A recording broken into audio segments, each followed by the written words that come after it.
બિહાર સ્થાપના દિવસની ઉજવણી અંતર્ગત ભારતીય જનતા પાર્ટી દ્વારા અંકલેશ્વર ખાતે વસેલા બિહારવાસીઓ માટે સ્નેહ મિલન સમારંભનું આયોજન કરવામાં આવ્યું હતું। કાર્યક્રમમાં વિવિધ સાંસ્કૃતિક કાર્યક્રમો યોજાયા હતા। કાર્યક્રમમાં રાજ્ય કક્ષાના શિક્ષણ પ્રધાન પ્રફુલ્લ પાનેસરિયા, બિહારના કેબિનેટ મંત્રી જીવેશ મિશ્રા અને રાજ્યસભા સાંસદ શંભુશરણ પટેલ મુખ્ય મહેમાન તરીકે ઉપસ્થિત રહ્યા હતા। આ ઉપરાંત ધારાસભ્યો ઈશ્વરસિંહ પટેલ અને રમેશ મિસ્ત્રી, ભરૂચ જિલ્લા ભાજપ પ્રમુખ પ્રકાશ મોદી, ભાષાભાષી સેલના અધ્યક્ષ અશોક ઝા તથા કન્વીનર અનિલ શુક્લા પણ હાજર રહ્યા હતા। આગામી ઓક્ટોબર-નવેમ્બરમાં યોજાનારી બિહાર વિધાનસભાની ચૂંટણીને ધ્યાનમાં રાખીને ભાજપે અત્યારથી તૈયારીઓ શરૂ કરી દીધી છે। અંકલેશ્વર ઔદ્યોગિક વસાહતમાં મોટી સંખ્યામાં વસતા બિહારવાસીઓને મતદાન પ્રક્રિયામાં ભાગ લેવા પ્રોત્સાહિત કરવામાં આવ્યા હતા। કાર્યક્રમમાં ભાજપ સરકારની વિવિધ યોજનાઓ અને કામગીરી અંગે પણ વિસ્તૃત માહિતી પ્રદાન કરવામાં આવી હતી। બિહાર ચૂંટણી અંગે મીડિયા સાથે વાત કરતા જીવેશ મિશ્રાએ एनडीए गठबंधन सरकार 225 થી વધુ સીટો ઉપર વિજય મેળવશે તેવો દાવો પણ કર્યો હતો। में जब महिलाओं के मुस्लिम महिलाओं के लिए ट्रिपल तलाक का जो कायदा आया था, उसका बेनिफिट बीजेपी को यूपी में इलेक्शन में नहीं मिला, काफ़ी हद तक हो। वैसा ही क्या बिहार में भारतीय, एक बात नोट कर लीजिए, लिख कर रख लीजिए, भारतीय जनता पार्टी वोट के नफा नुकसान के लिए कोई बिल नहीं लाती है।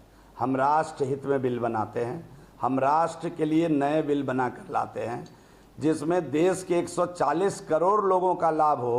हम उस प्रकार का संविधान लाते हैं, हम उस प्रकार की बिल बना करके सदन के अंदर लाते हैं। इसलिए ये कहना कि 3 तलाक से किसको लाभ हुआ किसको लाभ नहीं हुआ, हम नफ़ा नुकसान, हम व्यवसाय नहीं कर रहे हैं अन्य पार्टियों की तरह। हम इंडिया अलायंस नहीं हैं जो राजनीति व्यवसाय समझकर करते हैं। हम राजनीति राष्ट्रभाव को समझकर करते हैं। हमारा एक ही उद्देश्य है, राष्ट्र प्रथम, और इसी भाव के साथ हम राजनीति करते हैं। आज मुस्लिम बहनें खुश हैं। आज आप देख लीजिए पूरे देश के अंदर 3 तलाक खत्म हो गया, मुस्लिम बहनें खुश हैं। आप कभी उनके नीचे उतरकर उनका 1-to-1 इंटरव्यू करके तो देखिए कि उनमें कितनी प्रसन्नता है, कितना आशीर्वाद प्रधानमंत्री जी को दे रहे हैं। तो ये तो अद्भुत कार्य देश के अंदर हुआ है। कांग्रेस पार्टी और इंडिया अलायंस के लोग हिम्मत ही नहीं जुटा सकते इस प्रकार के ऐतिहासिक कार्य को करने के लिए। बिहार में बीजेपी और जेडीयू का जो गठबंधन है, क्या काफी बार ऐसा सुनने में आया कि नीतीश कुमार जी फिर पलट देंगे, ऐसा करेंगे, क्या अभी क्या सिचुएशन आप देखिए, माननीय नीतीश कुमार जी ने इसका, माननीय मुख्यमंत्री जी ने इसका स्वयं जवाब दे दिया है। जदयू और बीजेपी का जो बिहार के अंदर गठबंधन है वो सहज स्वाभाविक गठबंधन है। जब भी इससे अलग जाकर जदयू ने कोई नया गठबंधन बनाया वो टिकाऊ नहीं हुई।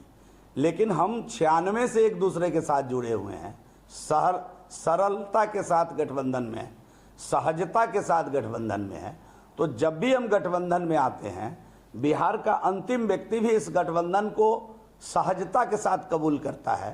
और जब भी हम साथ रहते हैं तो आपने देखा होगा बिहार का तेजी से विकास होता है।